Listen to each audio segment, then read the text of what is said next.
Should I test my mic? I love my wife. I love my wife. There you go. Yeah, it sounds perfect. Sounds perfect, yes. It sounds... I know you're going to start cracking up when I said that. No, listen. I love my wife too, okay? It's on camera. It is, yes. We got him on camera. We got it on camera. It's on camera. You with your family. We good. Yeah. How I look? Everything look good on me? Check on him? Yes, you guys look great. You're Fantastic. We got to make sure we look all right. Yes, sir. This is out for a lifetime. Welcome to the Dad's Group Chat Podcast. I am your host. They call me G. However, today, it's not even about me. It's about the gentleman that's right next to me. Let me tell you, he's a 2-time Amazon bestseller. One of the most inspirational men that I've ever met in my life. The energy we had when we first met was incredible. He has been an author of Suited for Success. He's also the author of The Walk. He's an entrepreneur. Businesses such as Breakfast with Our Boys, Magnificent Men in Harlem, Chapters in New Jersey, the one and the only, Randall Toby. Thank you. I am doing very well, G. It is good to be in the building.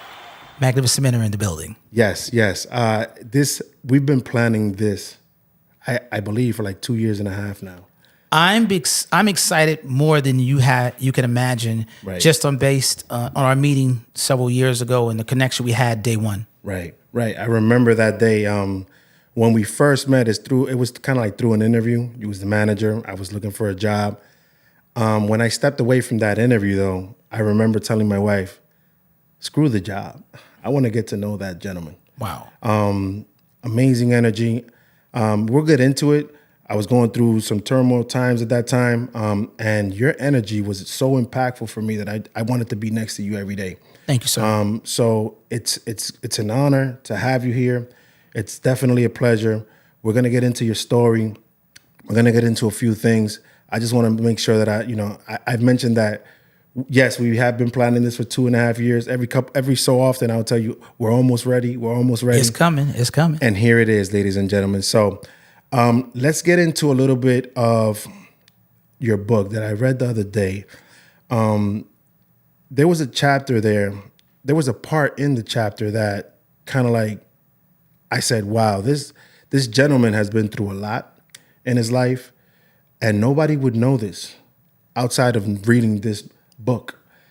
Tell me a little bit about how it felt when you saw that bright note on the door, and what age were you, and what was going through your mind at that time?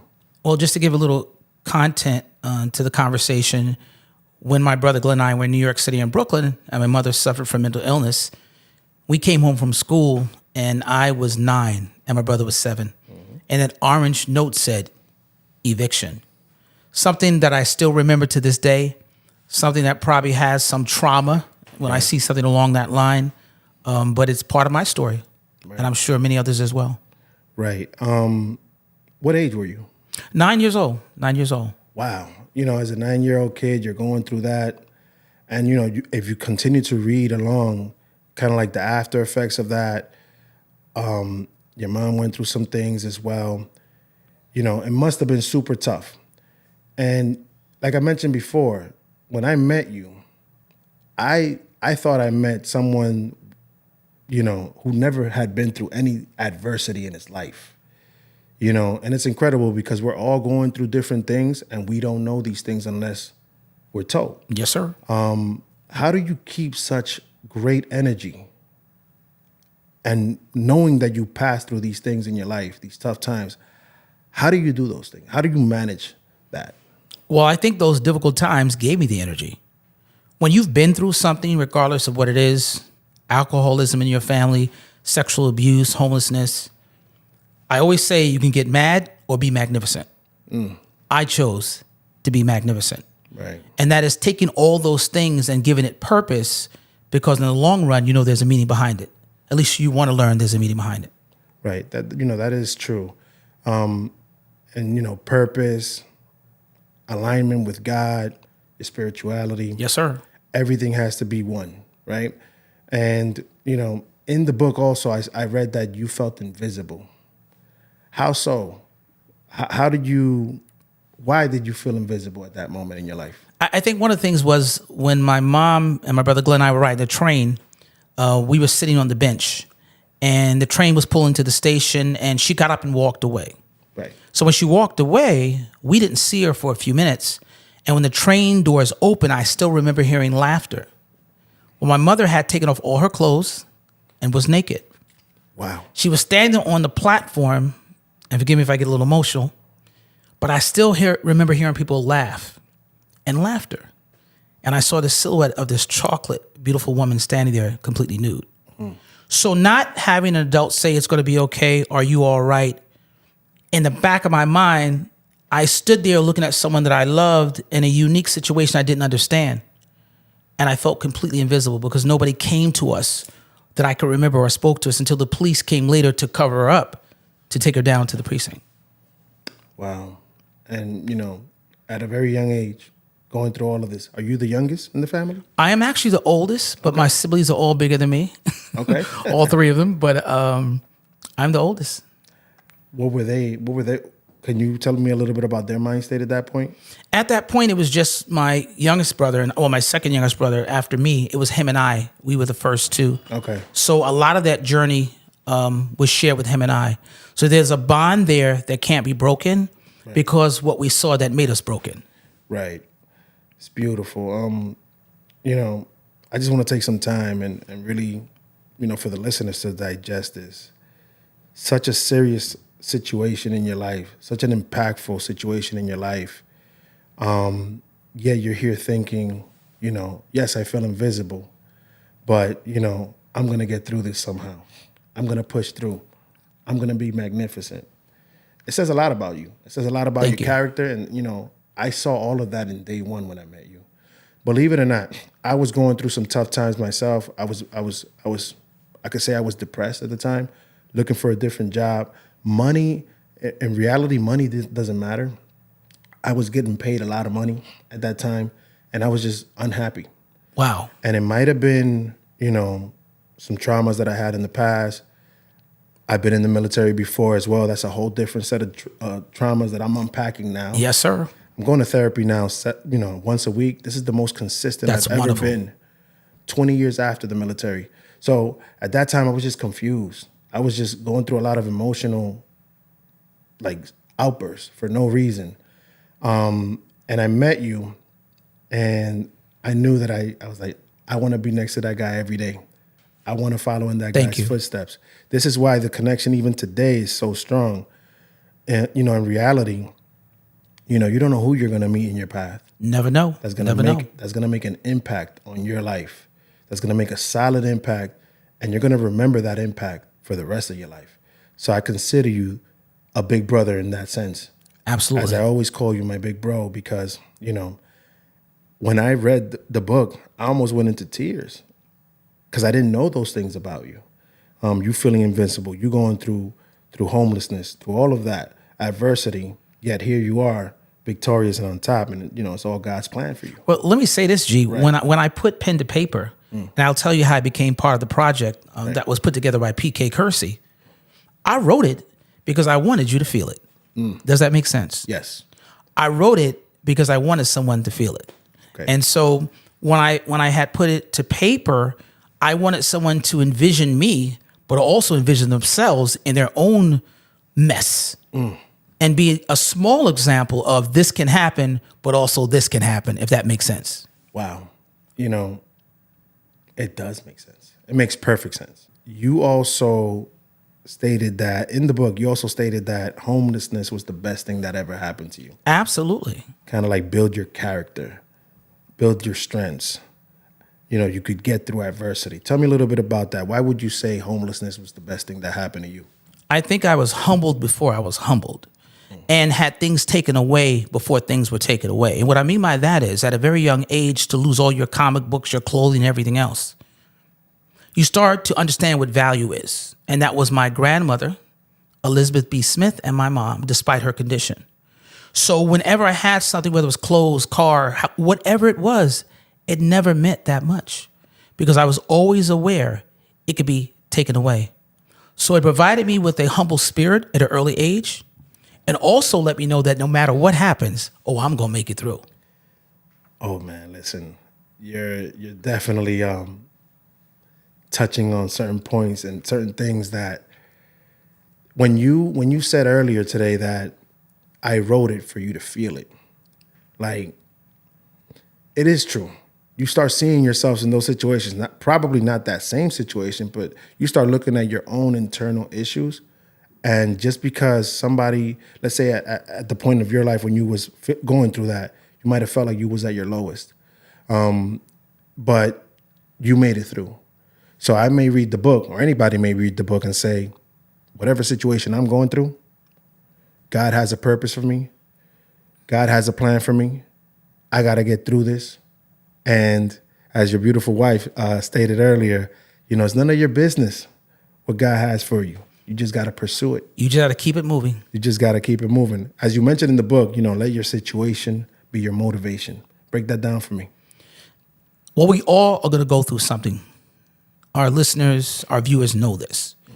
So whatever that thing is that brings you pain and destruction, our job is to learn what is the purpose of it and to take that thing to be our fuel to the next thing. So what I meant by that is growing without my father, not having a relationship with him whatsoever till after the age of 40.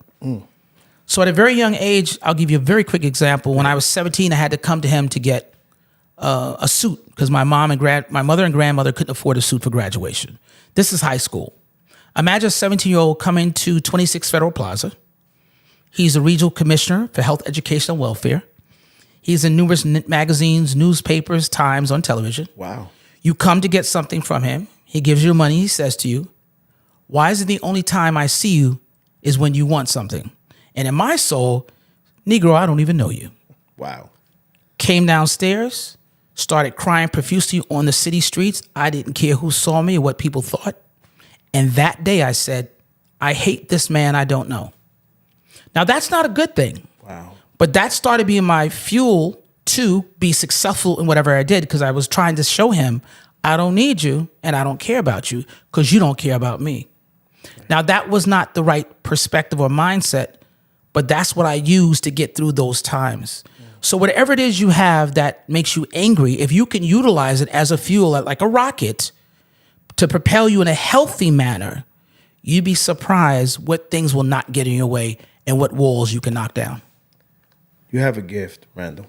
Oh, thank you. No. Listen. Oh, you just caught me off guard. I'm so sorry. No. You have a gift.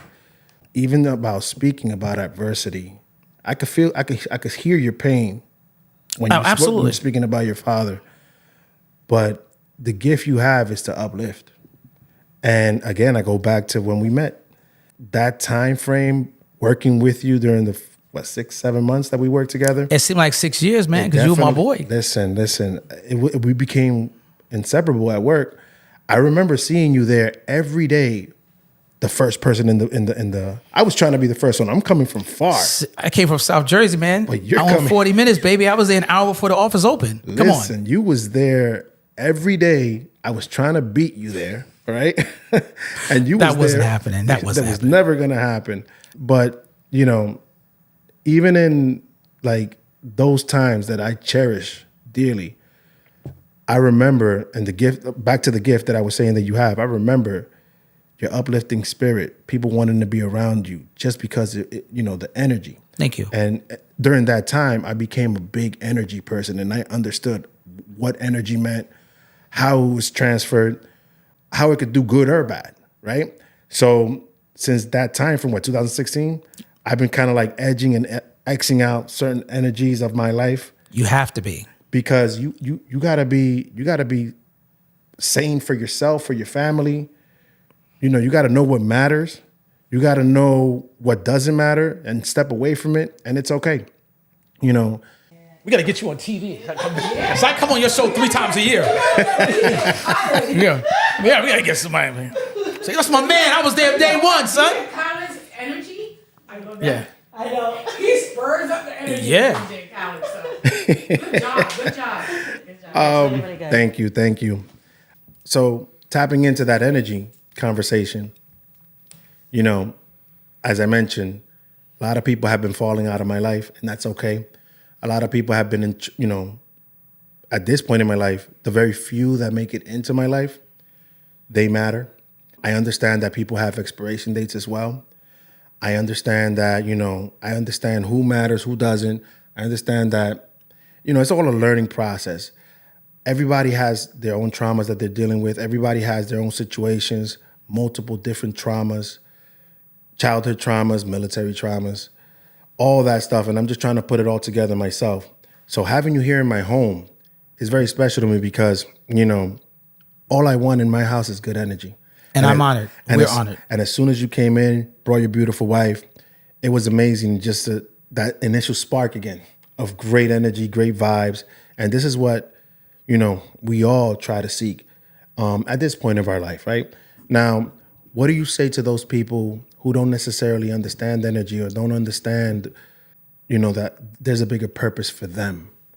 It's funny you say that because I look at it this way, and you talked about getting people out your life. Mm-hmm. And one thing I always tell people is people want you to win until you win. Interesting. People want you to win till you win. Man, you have an idea. I love it. What are you doing? Oh, it worked.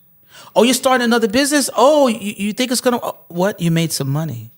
That new job, the other job was better, but you have a new job and you're not promoted. Oh, you got that job? People want you to win before they want you to win. So at this phase of my life and most of my life, I often tell people, and it's not cocky nor is it arrogant. You're going to miss me before I miss you. Wow. That is my motto because all I bring is love, patience, understanding, commitment, kindness, enthusiasm, mentorship, good listener. So the few people that I've had to move from my life, I'm not better. I'm just different. Wow. Amazing. The gift. I think that's the name of the episode at this point. Hey, Calder, listen. This is your show. I'm just glad to be down, G. Listen. Like I told you, I've been waiting for this one for a very, very long time. Likewise. I've been trying to set this episode up a very, very long time, and I'm so happy that you're here. Thank you. Sharing this space with me. Let's talk a little bit about your entrepreneurial route, right? Because I remember when you left the company that we're working for, I asked you why. I didn't understand that you do such a great, fantastic job here. You told me you had a higher purpose. You had a higher calling. You started Breakfast with our boys. You started Magnificent Men, and that was during the time frame that you was almost exiting. I remember being a part of some of those meetings. Can you tell me a little bit about those paths that you took and a little bit about your journey in that regard?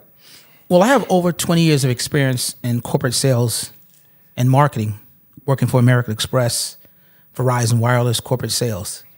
So I got the job that we worked together through my sister-in-law who told someone that I was looking to do something different. And it encompassing me working with individuals in the criminal justice system. I don't know if you knew, but in Brooklyn, I started helping men and women get jobs that came home from prison. Okay, yes. And that's when a spark went off like, oh, sales and marketing is great. I can close business. I can get through doors. But this is a different level of life. So when I got there, eventually got promoted to the lead trainer, then managing the training department. Yes. And there came a point that they didn't appreciate me. So when I hear people say, I don't like my job, I hate the relationship, I got a problem with that. If you don't like something, do something about it. Most people won't. So after doing very well, jealousy started increasing because of the success I was having. I came home upset and angry, which is not me. Get up at 4:30 in the morning, take the 5:20 bus, get to the office at 7, don't start till 8, don't play with me.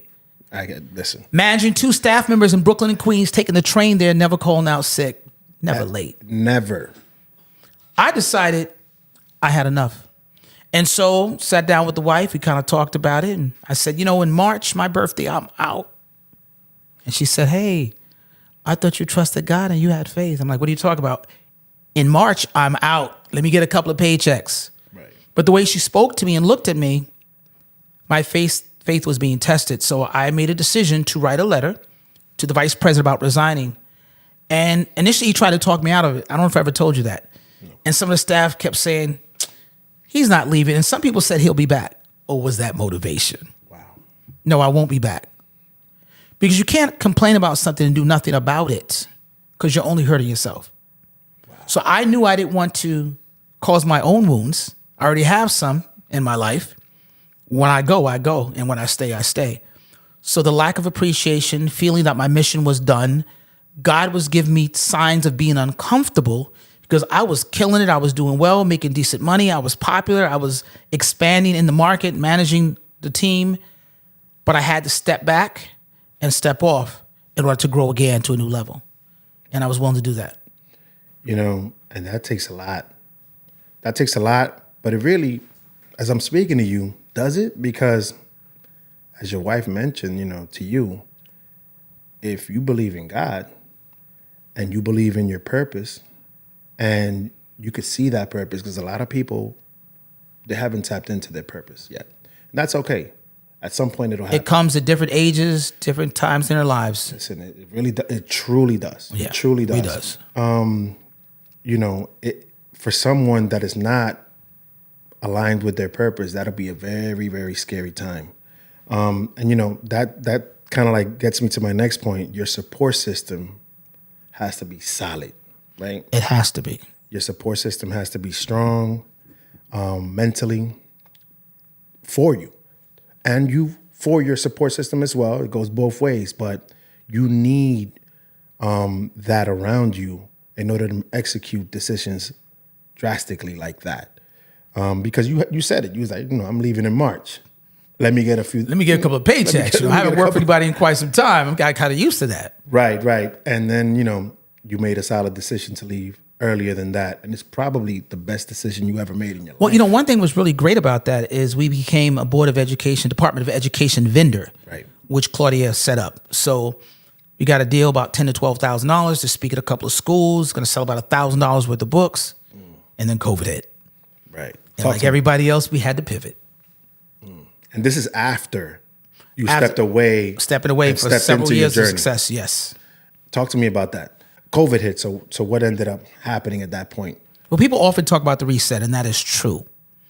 But to me, it's not just a reset, it's a rediscovery of who you are. What you're willing to tolerate. How committed are you? Because it's easy to reset, but when your back is against the wall and you say this person you're dating is no good for you, but you stay there, that job is not paying you enough and they're abusing you and you stay there, that was the test for us to realize that there's a spiritual warfare. And that was part of that warfare. Wow. Where I think that God's children, those that are believers, regardless of your religion, had an opportunity to step to a new level and bring others with them. And that's how we kind of connected again and stay connected because of our spiritual base. Yes. So my next question for you becomes, you know, yes, you have Magnificent Men. You have Breakfast with Our Boys, which I commend you for that, because the earlier, at the ages where, you know, the kids are sponges still, and you have some sort of grasp about what their future looks like, you're there for them. Your organization is there for them. Talk to me a little bit about what's the process. Let's say a child enters that organization. What are they being taught? What are the strengths that you're trying to instill in them? What are the weaknesses you're trying to remove from them? Talk to me about that. Well, we started and launched it in 2019, and we did an event taking kids to breakfast. We made it a brand because it was God's message and leadership that brought us to do this. But basically, we take anywhere between 10 to 12 young men out to breakfast. We talk about proper dining etiquette, dating do's and don'ts, how to tie a tie, all the basic things and the soft skills they often don't get. And then Claudia also brings in guest speakers. And our goal is if a guest speaker has an industry that the kids are interested in, she tries to get them to shadow them, possibly as an intern, or spend a day with them at their job. Okay. So it's just been amazing. You know, we don't have any funders.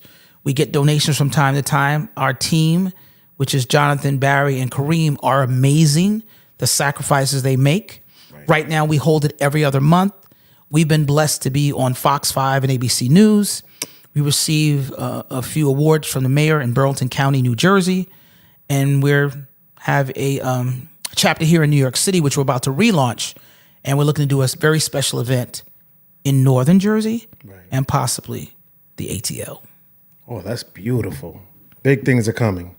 And it's all a part of God's plan. Yes, sir. When you release and leave it in his hands, He'll take care of the rest. And we're all impatient as human beings. We want it to happen. 100%. But when you get into a certain stage of your life, when you start to understanding what is life all about, you change your circle, you change your habits, and then you start to go into a different direction. So like you mentioned, the circle, your circle's going to continue to get smaller as you continue to grow.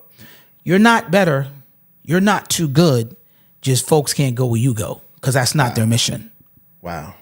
100%. 100%. You mentioned something key earlier, right? Because we're all impatient, right? I wanted this setup to be like this from day one. And it definitely wasn't this. With a lot of patience, a lot of focusing, narrowing down, and strategizing, and really just at times letting it go. God kind of like spoke to me, continued to like put it in me. This is what you need to do. You need to have these conversations with people from all walks of life and different paths. So someone down the line can be sparked by what you're speaking about. This shifted. This whole idea of what this was supposed to be, and I'm glad it shifted because now I get to have conversations with gentlemen like yourself who are inspiring, who have the gift, right? To allow someone 5 years, 10 years, 15 years down the line, click on the YouTube link and get something from it that they need at that moment in their life. Such as you said, you put it all in the book so we could feel it, so we could resonate with it, so we could understand it, that no matter what the problem is going to be the problem. It may be different, or the challenge, but you can get through it. And let me just add to this. You mentioned the book again, the fact that the book that I'm in, I wasn't going to be in. Wow. I had written a book and was waiting to see if I was going to self-publish it or shop it around. It was going to be called, and I already wrote it, everybody. Right. It was going to be called Sleeping with Your Eyes Open. Okay. It was talking about walk around with your eyes open, but spiritually you're totally asleep. Wow. And I was going to use the storyline of my mom and what we went through in her mental illness and homelessness. And when I was approached by PK Kersey on social media, he inboxed me, man, love your energy on social media. I want you to be part of this book. Nah, man, I'm good. I got my own thing going on. Right. But when I sat down with Claudia and we talked about it, she said, I really think you should do this. And then I decided to change the story some and be in the book. And I'm in volume 1 and volume 2. And just for the audience so they know, it is an anthology talking about 25 black men's stories of men of color, what we went through, the struggles, what we learned, and how we were able to overcome those obstacles. So my joke now with her is like, till the day I die, I'm a 2-time Amazon bestselling author. 100%. And because I was patient, I listened to God, followed his lead, stopped being arrogant and stubborn because I'm going to put my own book out. It's still my book. I'm just blessed to be surrounded by other men who have their own stories to reach a much larger audience. Sometimes God knocks you down, right? Because no matter what your vision is at the moment, like your own vision, like your ego speaking, no matter what it is, he's going to knock down that wall. And also, G, and forgive me for dejecting, he wants to see if you're going to be committed. Oh. It's always easy to be committed when things are going smoothly and things are easy. Right. You need adversity. Listen. You need challenges. When you can't get that funding, are you committed? When you stay late up at night, are you committed? If you're driving 2 hours to see your boy, are you committed? Absolutely. 100%. It's important to speak about how do you balance your spirituality with your entrepreneurship? How do you balance the two? That's a great question. I've never heard it phrased that way. But for me, my entrepreneurship is my spirituality. Is one of the same. Because my wife and I try to do everything with God in mind. So I have a phrase that I use all the time, and I'll post it sometimes, and it is plan, pray, proceed. The 3 Ps. You decide what you want to do. You pray about it with God to figure the direction to go. And then, damn it, you get off your butt and you make a move. Sometimes it's not going to work out. How long will you stay on that path before you quit and give up? But now you have the plan. It's a matter of staying committed. Surround yourself with the right people, give you the right message, like that wonderful sister of yours, right? That support system. 100%. Because nobody does it alone. Nobody. There's nothing major in my life first done by God in my small circle. And it's like if you don't see, because see, God leaves clues. I believe, right? He'll send a little clue to you to see if you understand. Oh it. yeah. And then if you don't, you keep on going. He'll also test you. Listen. The whole journey is a test. Yes, sir. The whole journey is a test, but at the end it'll be a testament. It'll be your story. Hopefully this grows to be some successful podcast. And it will. I'm trusting in God that it will. But can I interject briefly? Right. You said then it will be successful. It is successful. 100%. Like for me, and I'm sure you're the same, my numbers on Instagram don't determine to me how successful I am. No. We do a lot behind the scenes people will never see. I put just enough so you know that this is real and I'm not playing.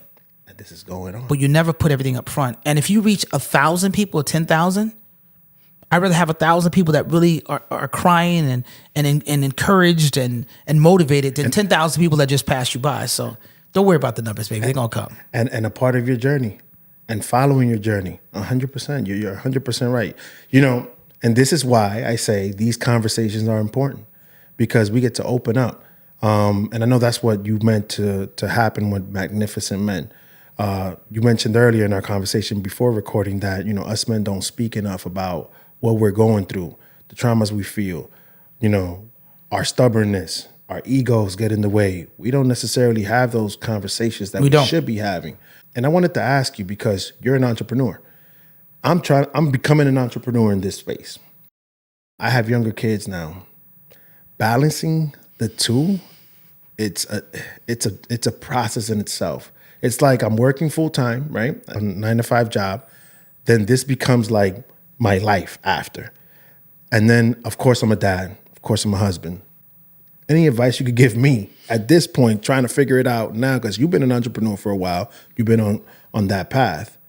Any advice for me at this point? I will say one thing to make you feel better. I've never had perfect balance. I carve out time. My wife talks about being intentional. But in order to get what I get, have what I have, I got to put a little extra in. But you have to stop, smell the roses, take a moment for yourself. Mental health, physical health, spiritual health. So to me, it's more planning things than perfect balance. I still probably am 60-40 business. Go to date with my wife, talked about business. She's like, shut it off. But that's what makes you who you are and makes you successful. So I'll say to you, I don't think there's such, in my opinion, there's not a perfect balance, but do what's healthy. So you work 5 straight days nonstop. Take that 6.5 day and put all your energy to get a massage, a pedicure, a manicure. Right. See a mental health specialist. Take a vacation. Right. 100%. Because listen, it's tough. I will say this, in anything in sports, right? To make the Hall of Fame, right, you have to be consistent. I could score 60 points, that's good. But if I score 25 points, 10 rebounds every game, I'm in the Hall of Fame. There's a certain amount of consistency that comes with building that dream.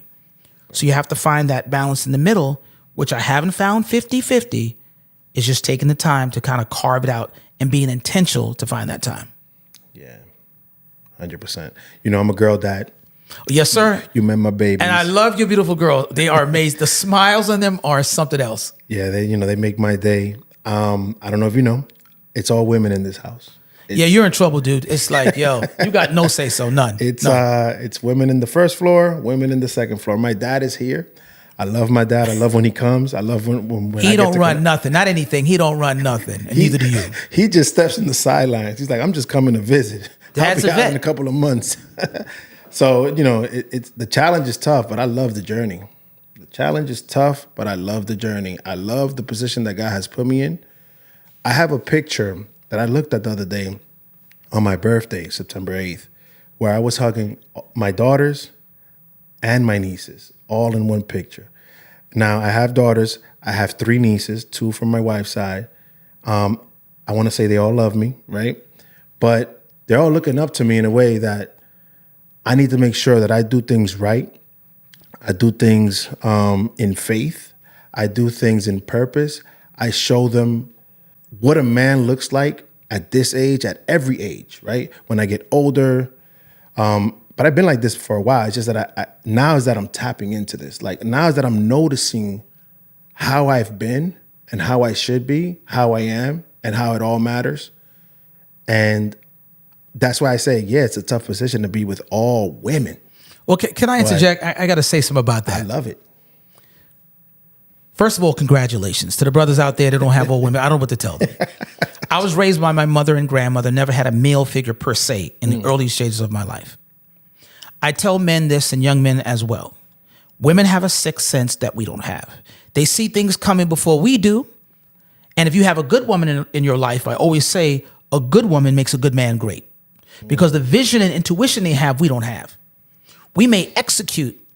Those women, your sister, those nieces, your wife, they got your back. 100%. And I feel it. I feel the energy. Listen, I met them. I'm in love with them. Listen. So speak to me about some of your challenges in your entrepreneurial route. Since, I remember when you stepped away from us working together and following your path. What are some of the challenges you have faced in that space? I know COVID hit, and that was something huge that impacted, your entrepreneurial journey. Absolutely. Speak a little bit about that. Well, one of the main things is financial. Everybody that starts a business, wants to run a business, needs money. But I always tell people, you shouldn't ask anybody to invest into you until you invest into yourself. So you have the typical financial challenges, but the way we lock it down, my wife and I, is just when we decide to do something, we are all in. So the lack of finances never stopped us from launching anything. And I'm not trying to be funny, because it wasn't based on money. It was based on results and the impact it had on the world. So God always provided for us when we didn't have. So whether it was small, we envisioned for it to be bigger, and we just took it at the small steps and did it one step at a time. And of course, as an entrepreneur, having people start out with you was one of the first things. Right. You start out with a large group. You may have 5 people that want to be down. You may have 10. You're not making money. Somebody leaves. So learning to be committed when others leave you, to stay true to your mission. And sometimes as family and friends, yeah, man, I want to do what you do. When they realize you're not making money yet and how hard it is and how committed you are, they'll often step away. So learning to stay committed when others were not, because it was my vision and my mission. Right. And I think I've gotten really good at that. Yeah. I think I'm getting pretty good at that as well, and not taking things personal when the support isn't there 100% at first. And you can't, because understand, they'll come back when it goes well. You've seen it, whether you're a recording artist, right, or an athlete. 100%. But this is your mission, G, your mission. And having your sister, your wife, and a few people in your corner, that's all you need. Tell me a story about a life change, someone's life you changed. Listen. Wow, pressure. In a small glimpse of our journey, I met you, and you impacted my life at that moment when I met you. I know that you've impacted other people. I know it, 100% I know it.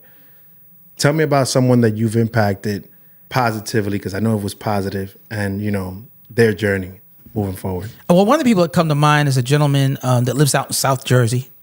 Family, I think, is from Puerto Rico. He's 26 years of age. He purchased his first home. And so I met him in the optical store. I went to get glasses, and I used to be not ophthalmologist. I used to be a dispenser that taught people how to wear their lenses. Help me out. Their glasses. Yeah, right.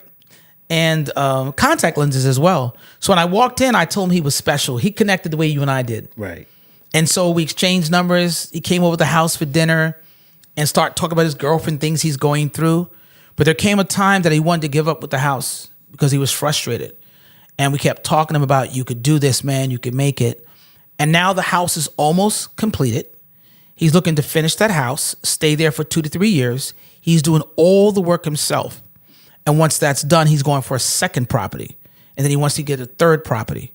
So he keeps saying in his spirit that he felt he kept going because he had a chance to meet with us and talk and get positive reinforcement.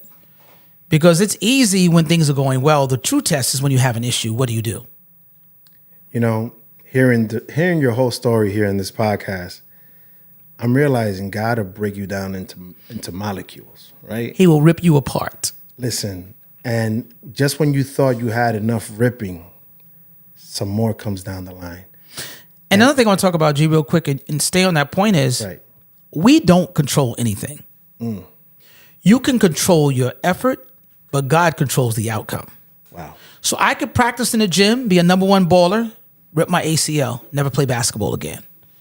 I can invest $1,000, $10,000 in an album and never have a hit. And someone can come across and do one demo as a multi-platinum artist. 100%. So when you start to understand, all you can do is your commitment and just do that well and leave the rest to God, which is very hard. You will be a lot more successful and a little less stressful. Yes, 100%. Because as I'm speaking to you, you know, I mentioned God breaks you down into molecules because, you know, a lot of times I catch myself saying, God, why choose me to have this tough conversation with somebody? Why choose me to go down this path or through that journey, through that trauma? But he's just breaking you down to build a better version of you for what he has planned for you. But also let me add to that, if I've never smoked crack, how can I tell you not to be a crackhead? If I've never been molested, how can I tell you to get over it? When you're in that pain, your mission from God is to be a beacon for someone else because you've been there. So that's the major difference. So I'm saying, G, he chose you because you've been there. Wow. Military background, trauma. There's a lot of things going on. Yeah. And you were still able to do this badass show because I'm glad to be here. Yeah. I'm just saying. Thank you. You know, and it's all God's plan. Like you said, you know, break you down to build you up. You know, we spoke about a lot today. At this point, being a 2-time Amazon bestseller, you know, working in multiple industries, because one thing that I didn't know about you was in the music industry, and we could get into that if you want to. Yes, sir. You know, working in the story that you just told me about, you know, helping with the lenses and the contact lenses. What's in the future for you? What do you see in your future? I know that, you know, you're very spiritual. I know that you're an entrepreneur. I know that you have a gift. What's in the future for Randall E. Toby? I've gotten to the stage of my life to try to operate at 100%, 100% of the time. What I mean by that is when I get up in the morning to go where God leads me. I have aspirations like everyone else, but I tried to keep it open to adapt. And what I mean by that is, yes, we want to take breakfast with our boys to other states and do some things there. We want to work with more schools, you know, going in with the comic book and talking to students. But for me, I look at it as when I wake up in the morning, for God to plant my feet where he needs me to be. And I believe he will show me where he wants me to go. So trying to step back and allowing God to take the lead, I'm more in that stage of my life, if that makes sense. It definitely does. Because we built for this. We definitely built for this. Aside from your books, which are magnificent, to say the least, are there any other books that you could, because the reason I'm asking about the books is looking at your journey, looking at what you've been through, looking at the energy, the positive impact that you make on anyone's life. There had to be some books that you've read or, you know, some outside knowledge to become who you are. I know your experiences kind of build you, but are there any books that you could recommend to our listeners that are kind of like give them that guidance? You know, that's a great question. A lot of what I have developed came from my own life story. There wasn't a particular book that I read that inspired me. I know that sounds kind of crazy, being an author and somewhat of a writer. Right. But I know just excerpts from the Bible, from a spiritual perspective, will kind of lead people to have direction. Another book that I read, which I think was Seven Habits of Highly Effective People, I think that's the title, was something I used to do when we were back at Grant, when I did workshops, just showing what characteristics do successful people all have. And typically some of those are always the same. So when you have those things, then you already know the basic things you and I need to do every day. Like when I said, be it 100%, 100% of the time. When you operate at a high level, God will place things in your path. You don't have to look for anything. It comes to you. 100%. And speaking about books, let's talk about The Walk. It's a comic book. Talk to me a little bit about this comic book. So about a year and a half ago, we had done a couple of book signings for not Breakfast with Boys, with the book Suited for Success. And I said, I want to do something of my own, something very simple. And as a kid, I wanted to be a cartoonist, but my skills weren't the level I think it should have been. So I wanted to do a micro comic book. What I mean by that, just a few pages. And then on the back, some questions that a parent can ask to their children. So the walk, believe it or not, and you can't tell from the photo, Right. is a micro comic book that has not been released. I have 200, talk about patience, G. I have 200 copies just sitting at the crib, waiting to use it at the right time. Right. But my goal is to go into some of the middle schools and talk to kids about the things that are going to come their way. So the walk is about 3 kids. If you look at the photo, you can't tell. One young man is Dominican, one is Italian, Right. and one is Haitian like my wife. But anyway, Hey. these 3 kids are walking down the street. So as they're walking, you will see temptation on the left and right of them. So they're watching television. Right. They decide to go to the store and all the things that come out the woodwork on their walk. So it's about how they handle temptation until they get back home from the store. Wow. And that's what we call it, the walk. Nice. Any dates on that being? You know what? We talked about we talked patience. about It was up to me. I'll be reading to the students now. So Claudia's going to be approaching a few schools in the semester 2024. The goal is to go in and read it with the students and then have the parents ask them questions pertaining to their decision-making skills. But it's something we're very excited about. To be continued. Thank you. Yes, So sir. definitely to be continued. I know that you're a very spiritual man. I could tell by the energy. I could tell that you're a God-fearing man. Talk to me a little bit about how you became involved in the Fathers of New Jersey. So the Father Center of New Jersey was one of my clients. And they basically served men for the last 30 years, providing free resources in Burlington County and Mercer County.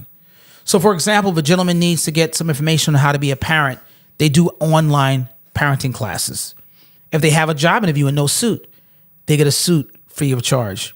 And they even offer nationally certified trainings like first aid, CPR, CDL driver, and OSHA 10, to name a few. So with them, as the program manager for community outreach and training, I developed relationships throughout the state to work with a variety of partners and oversee the training program that the men can get free of charge. It's kind of like you're being pulled in multiple directions. Huh? Listen. You got to do what you're called for. Remember we talked the other day, and I said to you, when people say, why are you doing so much? And I go, like, why are you doing so little? Oh, that was God doesn't give us, listen, if you got 50 ideas, do 50 things. You don't have to explain it, baby. You don't have to. It's not their journey. It's not. It's yours. It's yours. 100% yours. Talk to me a little bit about Breathing Space. Why was it important for you to become ordained? So Breathing Space, just so the audience knows, is a micro wedding specialist organization started by Claudia. And basically we specialize in marrying couples as a husband and wife team.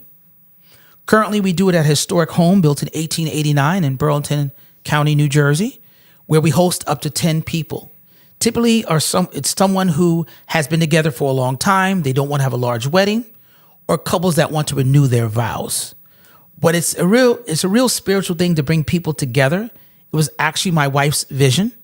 She told me I was going to do it, so now I'm doing the weddings as well. And we've done over 60 so far.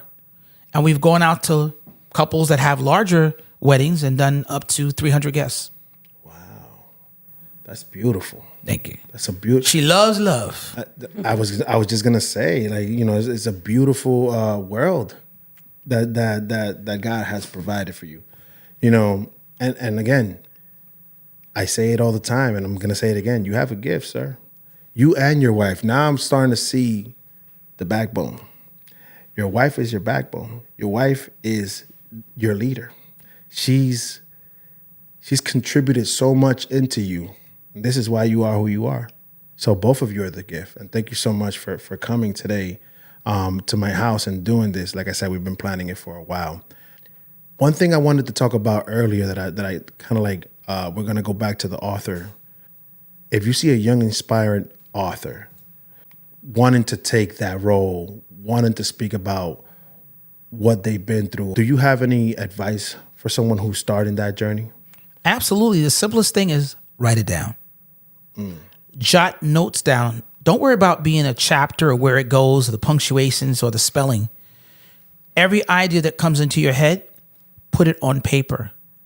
Over time, when you sit back to look at it, it will become a story. You can find somebody to edit to make it perfect, but when it's in your heart, get it out, put it on paper, and let God do the rest. It's kind of therapeutic, in a sense. Putting You and I have been through some things, so hey. Listen, you and I definitely been through some things. And when you say put it down on paper, it's kind of like I went immediately to, let it out. Just let it out.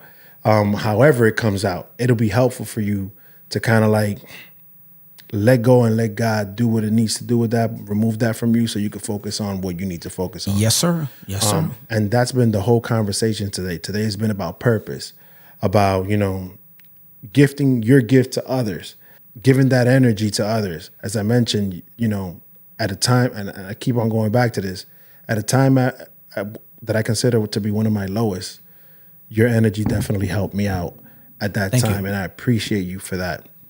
Listen, these books are incredible. Suited for Success. This is the book that I read and I cried, and I called you immediately and I told you, sir, I didn't even know you went through this. And I appreciate that. Your story today, speaking about your journey, your path, your growth, your pains. Thank you so much for sharing it with us here. You're more than welcome to come and sit with me at any time. You already know. I love having family with me. Yes. And I consider you family, sir. And I'm glad that I met your wife today as well. Thank you, Claudia, for coming as well. I appreciate you. To everyone out there listening, Randall E. Toby, they call me G, of course. Thank you for listening. Thank you for sharing. Thank you for liking, subscribe, or don't. Whatever you want to do is perfectly fine. We're just here talking about our paths, our journeys, and hopefully somebody will get something from it. Randall, thank you so much for joining me today. Honor and a pleasure, sir. I really appreciate you, sir. You've been an inspiration to me. Likewise. Can you tell the listeners where they can reach you, all your social medias, where they can find those books? Tell them a little bit about yourself, where they can find you. Follow us on our website, or you can purchase the books there as well. The word breakfast, WOB.org, and breathings, the word breathing with an S, .space. Perfect. And Randall E. Toby, E stands for excellence, but it's really Elliot. Look forward to talking to everybody. Thank you for your time. I love you, my brother. I love you more. Thank you. Peace and blessings. Peace and blessings, everyone. All right. Boom! Hey! Listen, hold on. I got something to say. Me and God are like this, baby. My man. Come on, man. That was really good. Very good. What do you do this? So wait, you guys, they